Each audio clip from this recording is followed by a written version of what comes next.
hayaan mong magtanong ako. Ano ang pinakamakapangyarihang hakbang na maaari mong gawin pagkatapos ng isang hiwalayan? Ang magpadala ba ng maingat na ginawang mensahe, ibuhos ang lahat ng nararamdaman mo para sa isang huling pag-uusap? Ang patunayan, ang halaga mo o ang pagsilusin sila? Hindi, wala sa mga yan ang sagot. Ang totoo, ang pinakamakapangyarihang hakbang na maaari mong gawin ay yung halos hindi naiisip ng karamihan, katahimikan. Ang katahimikan ay mas malakas kaysa sa anumang salita. Hindi lang ito basta kawalan ng komunikasyon, isa itong sinadyang desisyon, isang pagpili na protektahan ang iyong enerhiya, bawiin ang iyong kapangyarihan, at magpadala ng hindi matitinag na mensahe. Pinapahalagahan ko ang sarili ko ng higit pa kaysa sa paghabol kanino man. Pero ang katahimikan ay hindi lang tungkol sa pagdedma o pagpapahirap makuha. Mas malalim pa ito. Ang katahimikan ay isang kasangkapan, isang sandata. Nakaugat ito sa mga walang kupas na aral ng Stoicism, kung saan ang tunay na lakas ay nakikita sa pagkontrol sa sariling emosyon at reaksyon. Sa katahimikan, nababawi mo ang kontrol sa sarili mo. At sa paggawa nito, nababago mo ang balanse ng kapangyarihan pabor sa iyo. Isipin mo ito. Pagkatapos ng hiwalayan, ano ang inaasahan ng lahat na gawin mo? Iyak, mga mensaheng nagmamakaawa tulad ng pwede ba tayong mag-usap? O gusto ko lang maintindihan? Inaasahan nilang maging emosyonal ka dahil yun ang ginagawa ng karamihan. Predictable. Pero kapag pinili mong manahimik, binabasag mo ang pattern. Nagiging hindi ka inaasahan.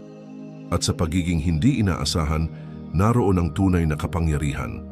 Ito ang katotohanan. Ang katahimikan ay hindi kahinaan.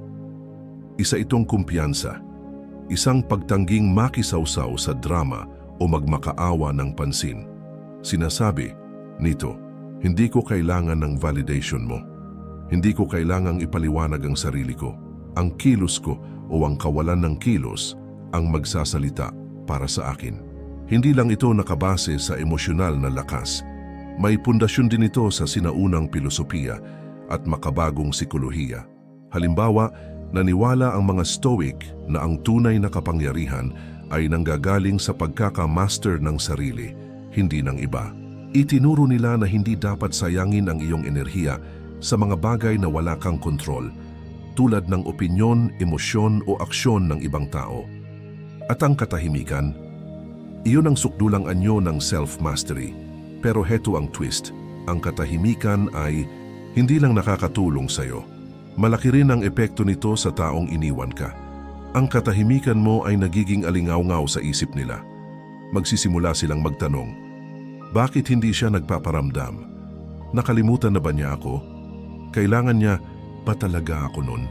Nagiging salamin ang katahimikan mo. Pinipilit silang harapin ang sariling emosyon habang unti-unti mong binabawi ang kapangyarihan mo sa likod ng katahimikan. Sa video na ito, tutuklasin natin ang tunay na kapangyarihan ng katahimikan pagkatapos ng hiwalayan. Iisa-isahin natin kung paanong nakakatulong ang katahimikan sa iyong paghilom, kung paanong lumilikha ito ng kakaibang enerhiya sa paligid mo, at kung paanong binabalik nito sa iyo ang kontrol sa buhay mo. Mga aral ito na hango sa Stoicism at pinatibay ng makabagong sikolohiya. Pero bago tayo magsimula, gusto kong gumawa ka ng isang deklarasyon.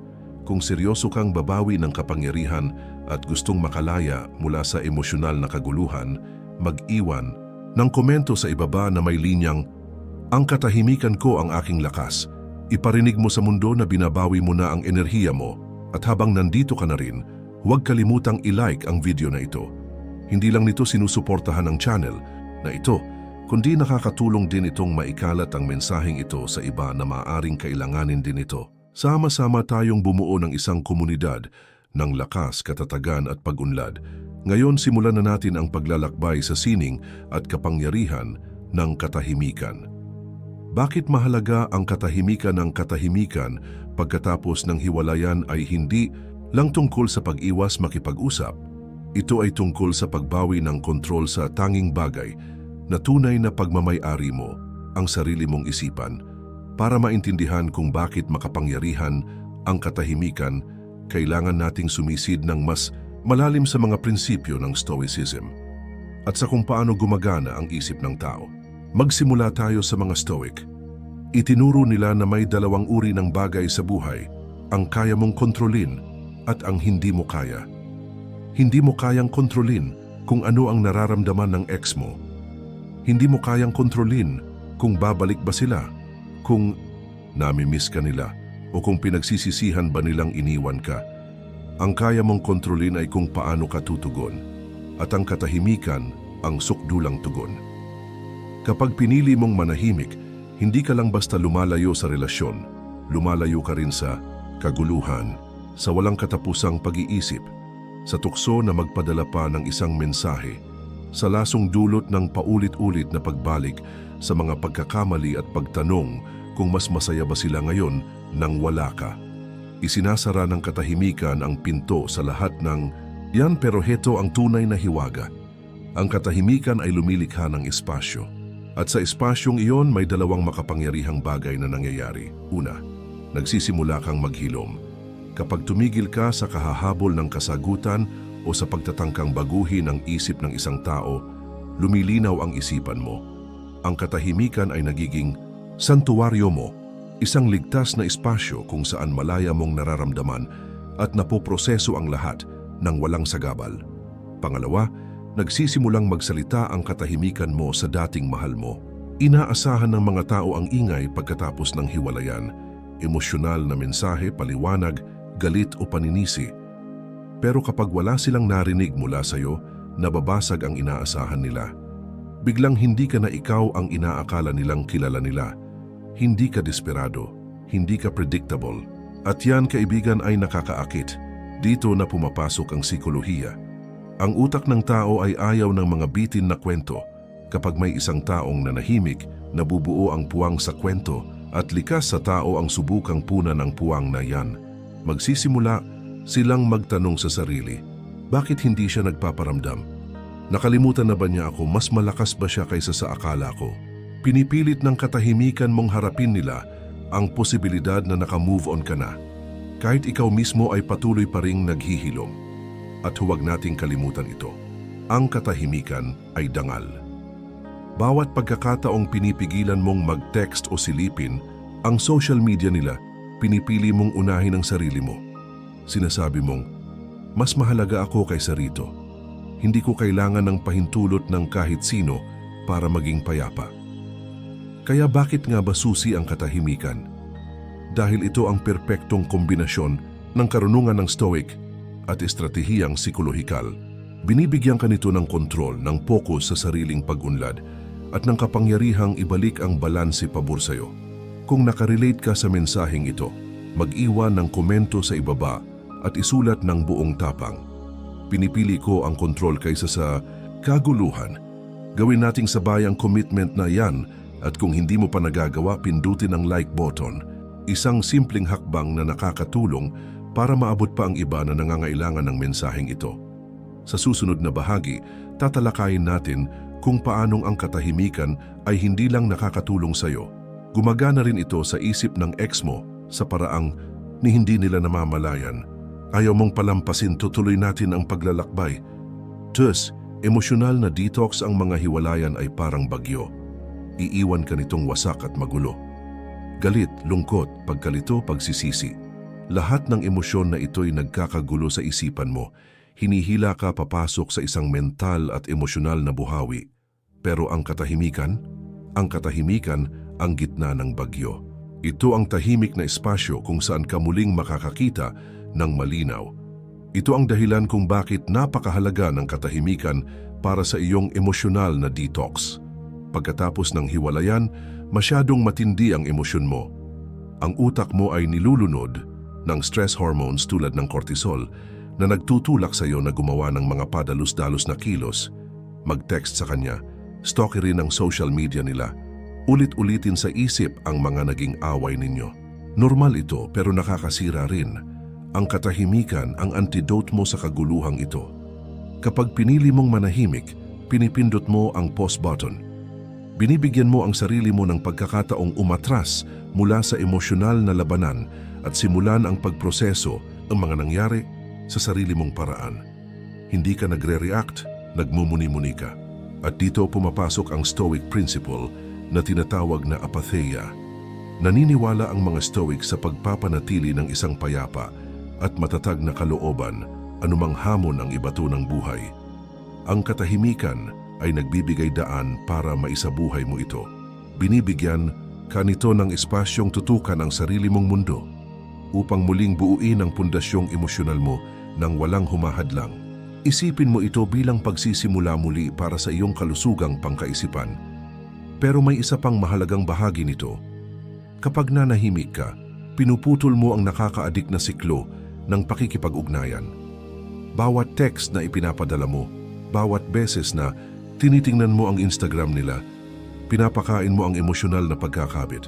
Para itong pagkamot sa sugat, mukhang gumagaan sa sandali, pero pinatatagal lang ang sakit.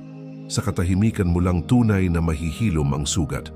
At pag-usapan natin ang linaw, kapag patuloy kang nakikipag-ugnayan o kahit iniisip lang na makipag-ugnayan, masyado kang malapit sa sitwasyon para makita ito ng buo. Ang katahimikan ang lumilikha ng distansya at sa distansyang iyon, nagkakaroon ka ng perspektibo. Nakikita muna ang relasyon base sa kung ano talaga ito. Hindi kung ano ang inaasahan mo sanang maging ito. Hindi ito simpleng pag-iwas sa sakit. Isa itong pagbabagong anyo ng sakit. Sa katahimikan, nagkakaroon ka ng pagkakataong balikan ang mga aral na iniwan ng relasyon. Ano ang natutunan mo tungkol sa sarili mo? Anong mga pattern ang kailangang putulin? Anong mga hangganan ang kailangan mong itakda sa susunod? Ang katahimikan ay hindi pagtakas. Isa itong pagkakataon para lumago. Tandaan mo ito. Ang taong nananahimik pagkatapos ng hiwalayan ay hindi mahina. Sila'y nagkakalibrate muli. Sila'y nagde-detox. Ginagawa nilang lakas ang dating sakit. At ang pagbabagong iyon, isa iyon sa pinakamahalagang regalong maaari mong ibigay sa sarili mo.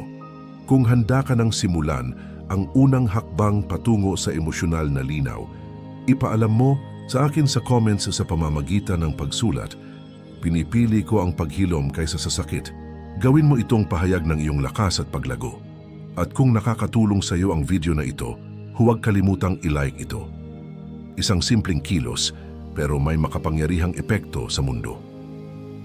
Sa susunod na bahagi, tutuklasin natin kung paanong ang katahimikan ay hindi lang nakakapagpagaling sa iyo, kundi nagdudulot din ng hindi maitatangging pagbabago sa pananaw ng ex mo tungkol sa iyo. Abangan mo yan part 3. Kontrol sa pamamagitan ng kawalanmay, isang lihim akong gustong ibahagi sa iyo. Minsan, ang pinakamakapangyarihang paraan para makaapekto sa isang tao ay hindi sa pamamagitan ng presensya mo, kundi sa pamamagitan ng kawalan mo pagkatapos ng hiwalayan. Ang katahimikan ang nagiging sandata mo at ang pagkawala mo ang entablado mo. Magkasama lumilikha sila ng puwersang hindi matatanggi. Isang puwersang binabago kung paano ka nakikita ng ex mo at higit sa lahat kung paano mo nakikita ang sarili mo. Bakit nga ba napakalakas ng epekto ng kawalan? Simple lang, tunay lang, na napapansin ng tao ang halaga ng isang bagay kapag wala na ito. Habang nasa relasyon ka pa, palagi kang naroon ang atensyon mo, pag-aalaga, presensya. Pero kapag ikaw ay nanahimik at tuluyang lumayo, lumilikha ka ng puwang at likas sa tao ang hindi matiis ang kawalan. Dito pumapasok ang dark psychology. Kapag hindi ka na maabot, nagsisimulang bumalikwas ang utak ng ex mo laban sa kanya mismo. Bigla na lang, wala na silang access sa enerhiya mo, sa iniisip mo o sa nararamdaman mo. Nagsisimula silang magtanong, ano na kayang ginagawa niya? Iniisip pa ba niya ako? Nakalimot na ba siya? Ang kuryosidad na yan ang nagtatanim ng butil ng pagdududa. At habang tumatagal ang katahimikan mo, lalo itong lumalalim. Ang pagkawala mo ay gumugulo sa pakiramdam nilang may kontrol sila. Kung ikaw ang laging nauunang mag-reach out, mag-ayos ng problema at magbigay ng kapanatagan, ang katahimikan mo ay parang bigla ang pagbago sa buong dynamics ng relasyon. Pinipilit nitong harapin nila ang sarili nilang emosyon nang hindi ka nila pwedeng sandalan. Ito ay makapangyarihan, hindi dahil minamanipula mo sila, kundi dahil pinipili mong ituon ang atensyon mo sa sarili mo. At narito ang pananaw ng mga Stoic.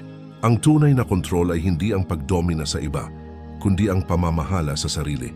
Ang kawalan ay hindi lang para iparamdam sa iba na namimiss ka nila. Ito ay patunay sa sarili mo na hindi mo sila kailangan para maging buo. Isa itong paraan ng pagsasabing, hindi ko sasayangin ang enerhiya ko sa taong hindi marunong magpahalaga rito. Pero linawin natin, ang katahimikan at pagkawala ay hindi laro. Hindi ito para pagselusin ang ex mo o manipulahin ang nararamdaman nila. Ito ay paglayo sa ingay upang maprotektahan ang iyong kapayapaan. Isa itong paraan ng pagpapakita na ang halaga mo ay hindi bumababa kahit hindi ito nakita ng iba. Narito ang isang makapangyarihang katotohanan.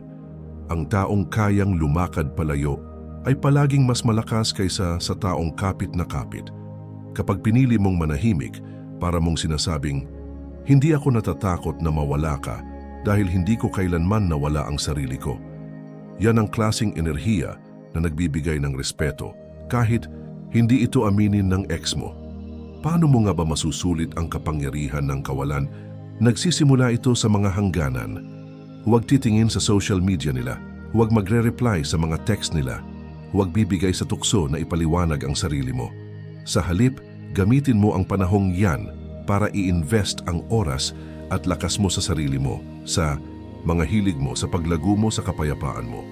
Kung tumatago sa iyo ang mensaheng ito, iparating mo sa comments gamit ang katagang, mas malakas ako sa aking pagkawala. Gawin mong pahayag ng iyong kalayaan at lakas. At habang narito ka, pindutin mo na rin ang like button. Isang simpleng kilos, pero malaki ang ibig sabihin, pinipili mong lumago kaysa manatili sa kaguluhan.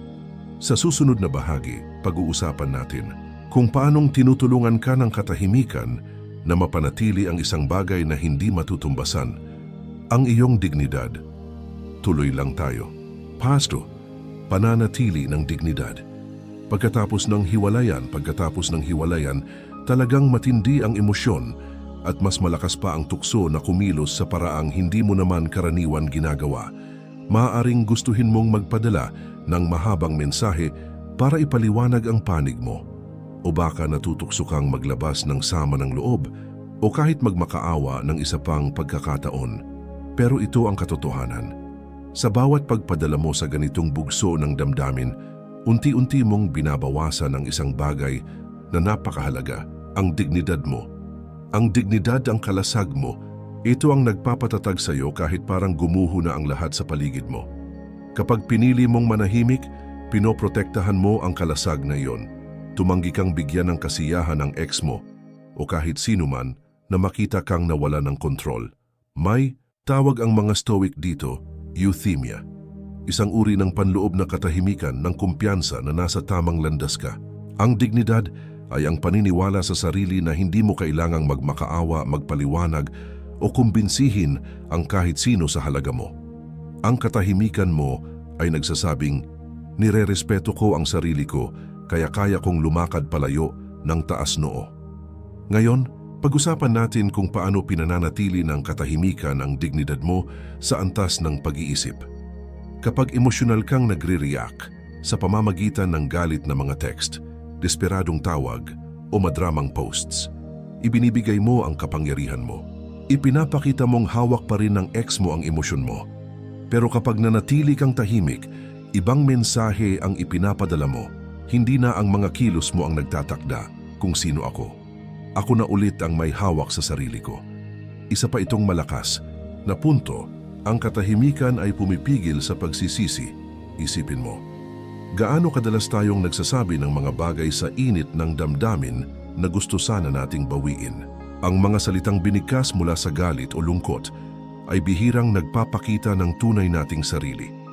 Pero kapag pinili mong manahimik, binibigyan mo ang sarili mo ng pinakamagandang regalo. Oras-oras para magproseso, oras para magnilay, oras para tumugon o hindi tumugon. Habang buo pa rin ang dignidad mo at huwag mong kalimutan, ang katahimikan ay nagpapadala rin ng malinaw na mensahe sa ex mo. Ipinapakita nitong hindi ka papatol sa drama o magpapakita ng kahinaan. Pinipilit nitong makita kanila bilang isang taong masyadong pinapahalagahan ang sarili para maghabol ng atensyon. At yan ang hindi nila malilimutan. Pero tandaan, ang pagpapanatili ng dignidad ay hindi nangangahulugang itinatago mo ang nararamdaman mo. Ayos lang masaktan, ayos lang umiyak, ayos lang damhin ang sakit. Pero gawin mo ito ng pribado. Ang panlabas mong katahimikan ang nagpoprotekta sa dignidad mo. Ang panloob mong pagninilay ang nagbibigay sa iyo ng espasyo para gumaling. Kung handa ka ng unahin ang dignidad mo, gusto kung mag-iwan ka ng komento ngayon gamit ang katagang "Pinoprotektahan ko ang aking kapayapaan at kapangyarihan." Ipaalam sa mundo na hindi ka kailanman papayag na mawala ang respeto mo sa sarili. At kung may napupulot kang halaga sa video na ito, bigyan mo ng like. Isang maliit na kilos, pero malaki ang epekto. Tinutulungan mong makarating ang mensaheng ito sa iba na nangangailangan din ng lakas ng loob. Sa susunod na bahagi, tatalakayin natin kung paano nagiging ultimate strategy ang katahimikan. Binabago ang balanse ng kapangyarihan sa paraang hindi mo inaasahan. Manatili ka lang, dahil lalo pa itong lalalim. Katahimikan. Bilang isang estratehiya, ang katahimikan ay hindi basta isang pasibong reaksyon. Ito ay isang makapangyarihang estratehiya. Pagkatapos ng hiwalayan, normal lang na maramdaman mong nawalan ka ng kontrol, na parang ang dating kasama mo ang may hawak ng lahat ng kapangyarihan. Pero ang totoo sa pagpili mong manahimik, binabaligtad mo ang buong dinamika. Hindi ito pag-atras. Ito ay pagbawi ng kapangyarihan sa sarili mong paraan. Ang katahimikan ay lumilikha ng intriga. Kapag bigla kang tumigil sa pag-reach out, napapansin ito. Likas sa tao ang pagkausisa.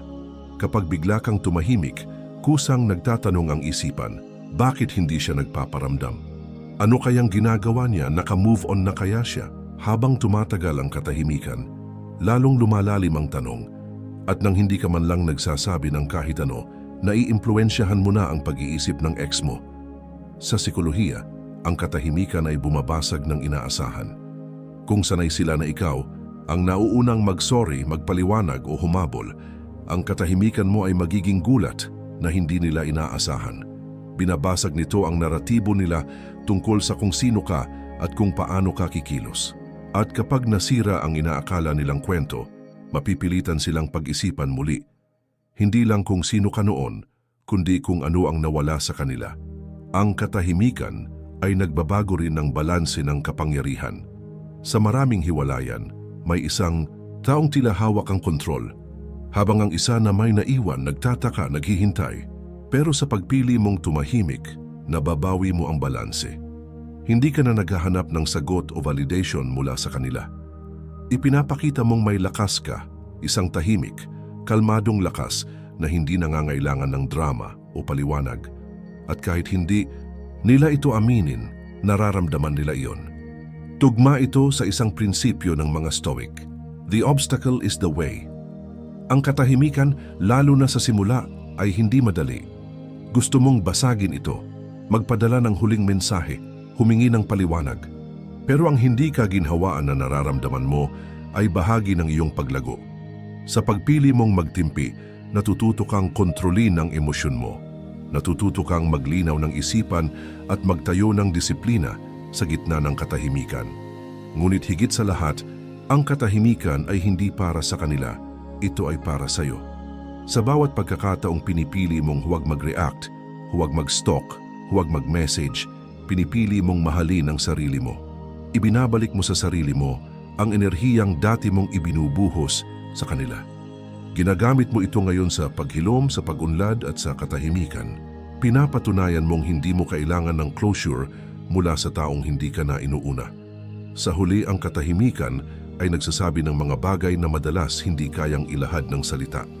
Sinasabi nito sa mundo, hindi ko kailangan ipaliwanag ang sarili, kuis alam ko ang halaga ko, ang katahimikan ko ang mensahe ko. At kapag ang mensaheng iyon ay galing sa paggalang mo sa sarili, ito'y nagiging makapangyarihan.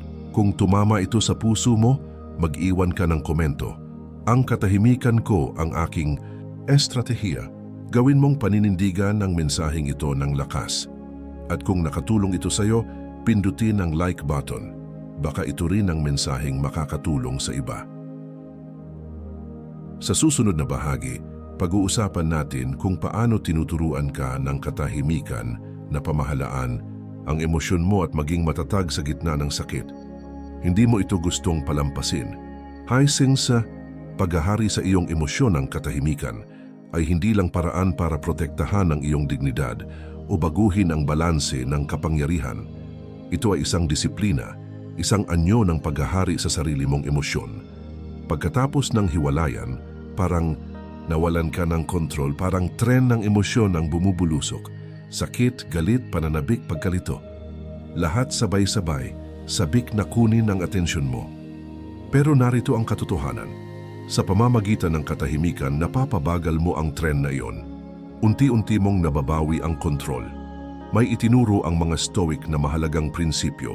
Hindi mo makokontrol ang mga panlabas na pangyayari, pero makokontrol mo ang reaksyon mo sa mga ito. At sa gulo ng damdamin pagkatapos ng hiwalay, ang reaksyong iyon ang lahat. Iyon ang kaibahan ng taong lumulubog sa kaguluhan at ng taong umaangat patungo sa linaw at lakas. Ang katahimikan ang nagbibigay sa iyo ng espasyo para piliin ang tamang tugon, hindi dahil nadala ka ng emosyon, kundi dahil pinili mong magtimpi. Kapag pinili mong manahimik, humihinto kang tumugon sa bugso ng damdamin. Hindi ka nagpapadala sa tukso ng hating gabing mensahe, ng pag-stalk sa social media, o sa paghahanap ng palatandaan mula sa wala. Hindi mo na pinapakain ang emosyon mo gamit ang mga panlabas na trigger. Sa halip, lumilikha ka ng emosyonal na distansyang ligtas, isang puwang kung saan kaya mong obserbahan ang nararamdaman mo sa halip na lamunin ka ng mga ito. Isipin mo ang katahimikan bilang emosyonal na detox. Sa gitna ng puso't isip na magulo, hilaw ang damdamin at malabo ang paghusga. Pero kapag lumayo ka sa ingay at niyakap ang katahimikan, doon mo unti-unting naiintindihan kung ano ang totoo at ano ang bunga lang ng sobrang emosyon. Ang katahimikan ang tumutulong sa iyo na muling i-calibrate ang iyong sarili. Ngunit ang paghahari sa emosyon ay hindi nangangahulugang itinatanggi mo ang nararamdaman mo. Hindi ito pagpapanggap na ayos ka kahit nasasaktan. Ang totoo, tinatanggap mong may sakit pero hindi mo hinahayaang kontrolin ng sakit ang landas na tatahakin mo. Ang ganitong antas ng kontrol ay bihira at makapangyarihan. Ito ang tunay na lakas. Karamihan sa mga tao ay alipin ng sarili nilang emosyon, kumakapit sa bawat kirot, sumasagot sa bawat galit. Pero kapag pinili mong manahimik, kapag pinili mong manindigan sa gitna ng unos, may ipinapahayag kang mensahe hindi lang sa ex mo, kundi lalo na sa sarili mo. Ako ang may hawak ng manibela. Hindi ako matitinag. Pinipili ko ang kapayapaan kaysa sa kaguluhan. Narito ang isang praktikal na hakbang. Gamitin ang katahimikan bilang pagkakataon upang patibayin ang emosyonal mong lakas. Isulat mo ang mga nararamdaman mo. Magmeditasyon, maglakad, maupo sa katahimikan. Tanungin ang sarili, ano ang itinuturo sa akin ng karanasang ito? Anong mga hangganan ang kailangang ilagay? Anong mga pattern ang dapat putulin? Ang ganitong pagninilay ay nagiging pundasyon ng iyong pagbangon, sapagkat narito ang simpleng katotohanan, ang taong kayang paghariin ang sarili niyang emosyon ay kayang pamahalaan ang kahit anong sitwasyon. At ang katahimikan, iyan ang training, ground ng tunay na lakas. Kung ramdam mo ito, mag-iwan ng komento. Ako ang naghahari sa emosyon ko, hindi sila sa akin. Gawin mong panata ang pahayag na ito ng kapangyarihan. At kung may naibigay sa iyo ang mensaheng ito, pindutin ang like button, baka ito rin ang lakas na hinahanap ng iba.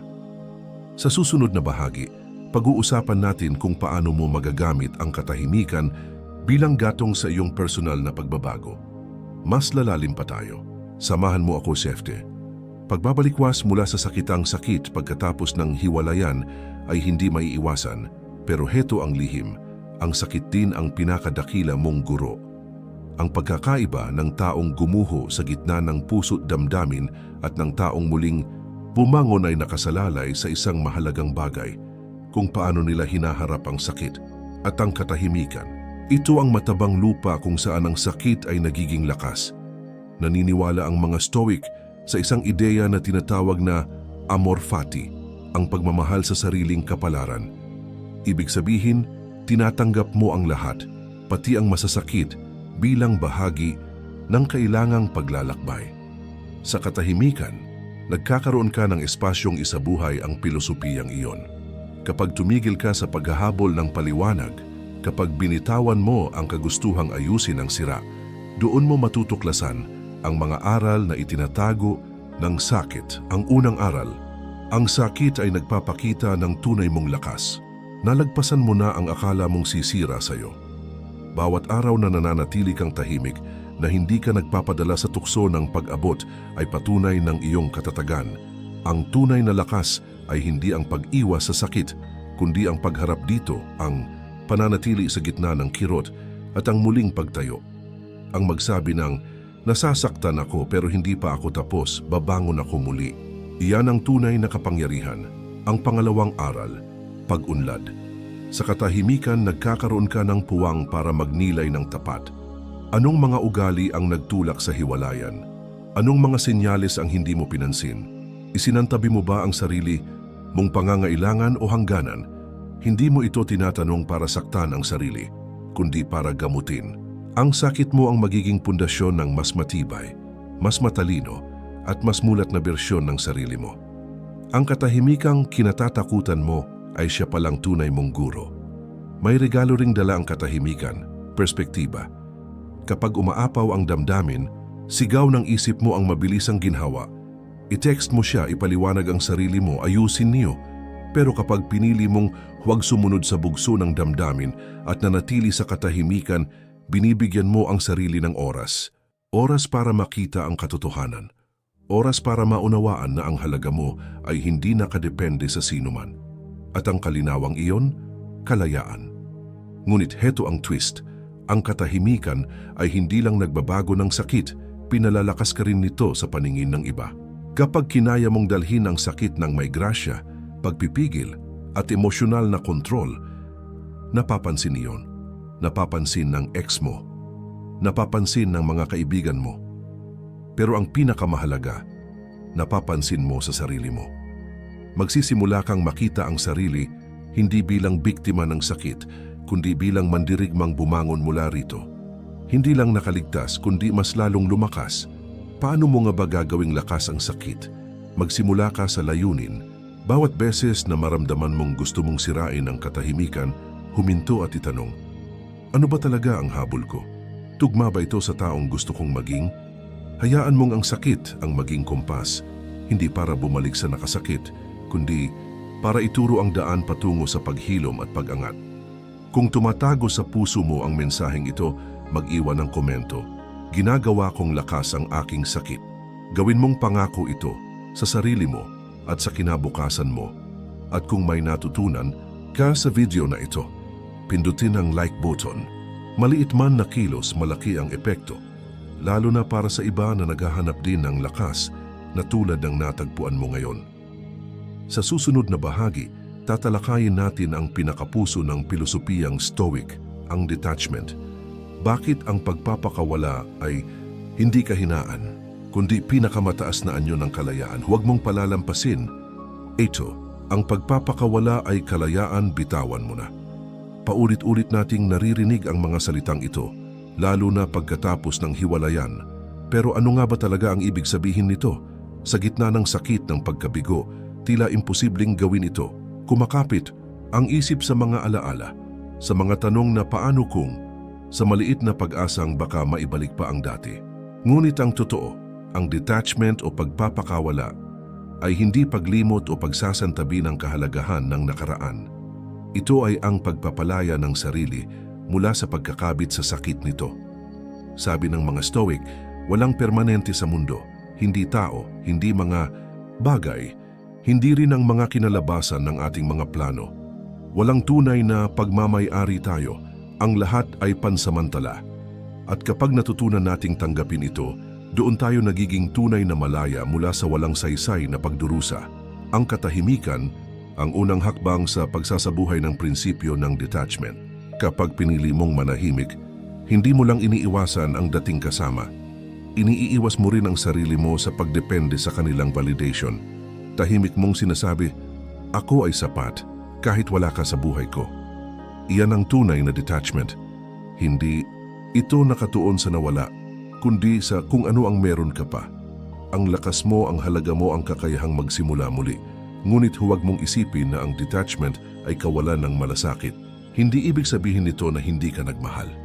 Ang ibig sabihin, mas pinahahalagahan mo na ngayon ang iyong kapayapaan kaysa sa pagkapit sa taong hindi na para sa iyo. Ang pagpili ng pagpapakawala ay hindi pagsuko.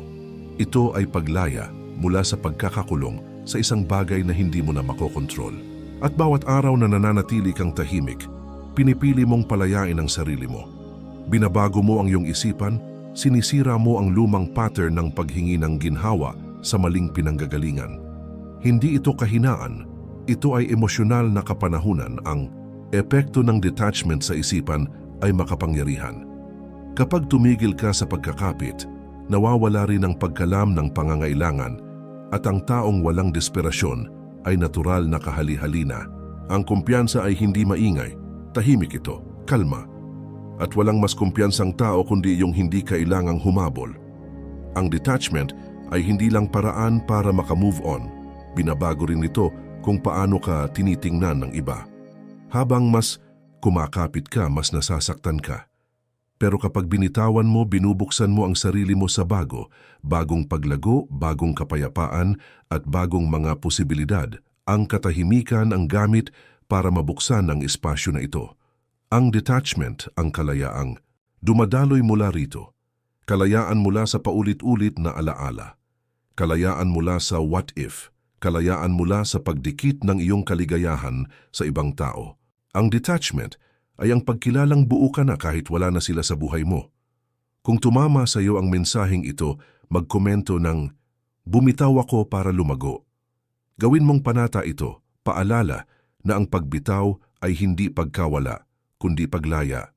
At kung may natutunan ka rito, pindutin ang like button.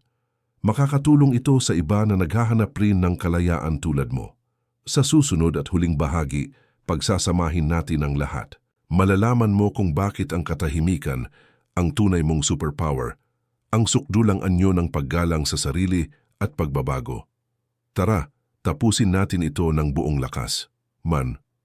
Ang katahimikan ang iyong superpower. Narito na tayo sa dulo ng ating paglalakbay. Panahon na para pagsama-samahin ang lahat. Ang katahimikan ay hindi lang taktika. Ito ang iyong superpower. Hindi lang ito paraan para tumugon sa hiwalayan, kundi paraan upang muling angkinin ang iyong enerhiya, buuin ang iyong pagkatao, at baguhin ang iyong buhay mula sa loob. Isipin mo ang lahat ng napagdaanan natin. Ang katahimikan ay paraan para mag-detox mula sa emosyonal na gulo, ibalik ang dignidad, mas mapanghawakan ang damdamin, at baguhin ang balanse ng kapangyarihan. Gumagawa ito ng intriga, ginagawang lakas ang sakit, at sa pamamagitan ng detachment, binibigyan ka ng pinakamahalagang regalo, kalayaan. Pero klaruhin natin, ang katahimikan ay hindi pagiging manhid. Hindi ito laro o paghihigante. Ang tunay na katahimikan ay lakas, puno ng layunin. Sinasabi nito, hindi ako tumatakas sa sakit, hinaharap ko ito, pinakikinggan ko ito, at lumalampas ako rito. Iyan ang dahilan kung bakit makapangyarihan ang katahimikan. Isa itong akto ng paggalang sa sarili. Ipinapakita nito na mas pinahahalagahan mo ang iyong kapayapaan kaysa sa validasyon mula sa iba. Isa itong pahayag, pinipili kong ituon ang atensyon ko sa sarili ko, hindi sa taong piniling iwan ako. Hindi lang ito stoicism, ito ay pagmamahal sa sarili. Kapag niyakap mo ang katahimikan, nagiging misteryo ka, hindi lang sa mata ng ex mo kundi pati sa mundo. Tumitigil kang magpaliwanag ng paulit-ulit. Hindi mo na kailangang ipagsigawan ang halaga mo. Umiiral ka ng may lakas na galing sa loob. At ang mga tao, hinihila sa ganung uri ng katahimikan. Dahil ang tunay na kumpiyansa ay tahimik, hindi ito sumisigaw para mapansin. Umiiral lang ito. At heto ang panghuli. Ibinabalik ng katahimikan ang isang bagay na walang sinuman ang makakapagbigay, ang iyong enerhiya. Nakakapagod ang hiwalayan. Kinakain nito ang iyong isip, damdamin at katawan. Pero kapag tumigil kang ibuhos ang lakas mo sa taong wala na sa kinabukasan mo, nagsisimula kang ibuhos ito sa sarili mo. Ang enerhiyang iyon ang magiging gasolina mo para sa paghilom, para sa pagbabagong anyo, para sa bagong ikaw. Kaya sa susunod na maramdaman mong gustong mong sirain ang katahimikan, tandaan mo ito. Bawat sandaling tahimik ka ay isang sandaling malakas ka. Bawat araw na tahimik ay isang deklarasyon, pinipili ko ang sarili ko. Gawin mong panata ito. Kung nararamdaman mo ito, mag-iwan ng komento. Ang katahimikan ko ang aking superpower. Sabihin mo ito ng may buong damdamin. Gawin mo itong totoo. At kung may naidulot sa iyo ang mensaheng ito, liwanag, lakas, pag-asa, pindutin mo ang like button at mag-subscribe. Dito sa Stoic Blessing, bumubuo tayo ng komunidad ng mga taong nakatuon sa paglago, katatagan at radikal na paggalang sa sarili. Sama-sama tayong lumalakas, tumatalino at nagiging hindi matitinag. Salamat sa paglalakbay na ito. Tandaan, ang katahimikan mo ay hindi kahinaan. Ito ay kapangyarihan. Ito ang simula ng iyong pagbabalik. Manatiling matatag, manatiling tahimik, at manatiling nakatutok sa pinakamagandang bersyon ng iyong sarili hanggang sa muli.